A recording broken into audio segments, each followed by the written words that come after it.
ఎవరైనా ఏం చేస్తారండి, నార్మల్గా పెళ్ళయి ఎన్నో ఆశలతో అడుగుపెట్టాను. ఫస్ట్ తగిలిన షాక్ ఏంటి అంటే అబ్బాయికి, రాజీవ్కి అసలు ఉన్న ప్రాబ్లం ఏంటి, మాకైన గొడవలు ఏంటి, ఆ విషయాలన్నిటినీ కూడా వాళ్ళకి తెలుసు. అయినా కూడా నేను వాళ్ళ ముందుగా మా మమ్మీ డాడీ కంటే ముందుగా వాళ్ళే మా మమ్మీ డాడీ అనుకొని, వాళ్ళే నా తల్లి తండ్రి అనుకొని వాళ్ళకే చెప్పుకున్నాను నా కష్టాలన్నీ కూడా. ఇట్లా జరుగుతుంది, ఇలా జరుగుతుంది, ఇట్లా నాతో సరిగ్గా ఉండట్లేదు అని చెప్పి. కానీ మమ్మల్ని ఇద్దరిని పక్క పక్కన కూర్చోబెట్టి ప్రాబ్లం ఏంటి అని అడగాల్సింది పోయి మా అత్తగారు శకుంతల నాకు అదేంటి అదనపు కట్నం కోసము నన్ను అన్ని విధాలుగా ఇబ్బంది పెట్టారు, వాళ్ళ ఫ్యామిలీ అంతా కూడా. మీరు ఖచ్చితంగా అది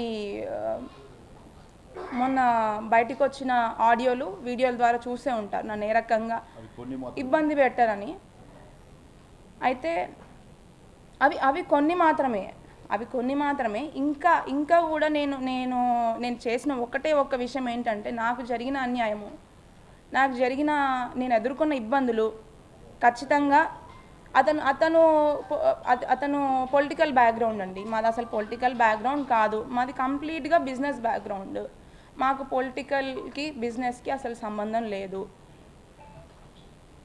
సో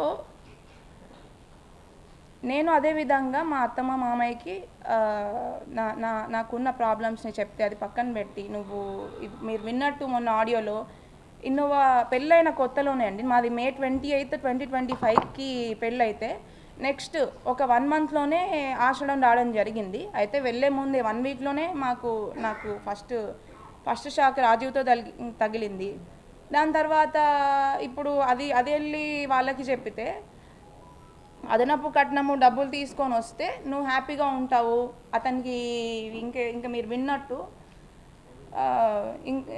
నువ్వు అతనికి ఫీలింగ్స్ వస్తాయి అనేలాంటి బాధాకరమైన విషయాలు మాట్లాడింది. ఒక ఆడదానిగా ఒక తల్లి స్థానంలో ఉండి అర్థం చేసుకుంటుందేమో, తనకు కూడా ఒక ఆడపిల్ల ఉంది కదా అని అనుకున్నాను.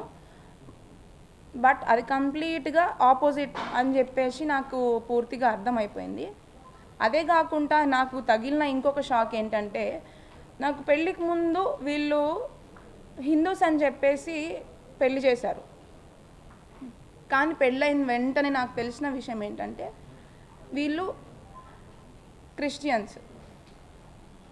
వాళ్ళు లోపల ఎట్లాంటి హిందువులకి సంబంధించిన పూజలు కానీ, హిందూ కార్యక్రమాలు కానీ, అంటే బయట పబ్లిక్లో మరి ఏం చేస్తున్నారు, ఏం పూజలు చేస్తున్నారు, ఎక్కడికి వెళ్తున్నారు అనేది నాకు సంబంధం లేదు. నేను ఇంటి కోడల్ని, ఇంట్లో ఏమైతే ఫాలో అవుతున్నారో వాటిని నేను పరిగణనలోకి తీసుకుంటాను. అక్కడికి వెళ్ళిన వెంటనే వాళ్ళ ఇంట్లో ఒక పూజ గది లేదు. బట్ మేము పెళ్లి చూపులకు వచ్చే ముందు అక్కడ మాకు తగ్గట్టుగా అన్ని ఫోటోలు అరేంజ్ చేసి మమ్మల్ని మోసం చేసి మమ్మల్ని పెళ్ళి వరకు తీసుకొచ్చి పెళ్లి చేశారు. అది ఇవి ఇప్పుడు అబ్బాయితో ఒకటైతే, సెకండ్ది వచ్చేసి క్రిస్టియన్స్ అని చెప్పేసి తెలియకుండానే పెళ్లి చేసి, నేను క్రిస్టియానిటీ ఫాలో అవ్వటం అనేది నేను తప్పుగా పరిగణించట్లేదండి. ఎవరి దేవుని వాళ్ళు రెస్పెక్ట్ చేస్తారు. బట్ చెప్పకుండా పెళ్లి చేసి మోసం చేసిందే కాక బలవంతం చేయడం అనేది ఇంకొక తప్పు. అవన్నిటిని నేను ఎఫ్ఐఆర్లో క్లియర్గా చెప్పినా చెప్పకున్నా ఇప్పుడు డైరెక్ట్గా మీకు ప్రతి ఒక్కరికి నా బాధ అర్థమవుతుంది అని చెప్పి ఇప్పుడు ఇంకొకసారి మీకు అందరికీ చెప్పుకుంటున్నాను. ఎందుకంటే అవన్నీ కూడా నేను చెప్పిన దాంట్లో 100కి 100%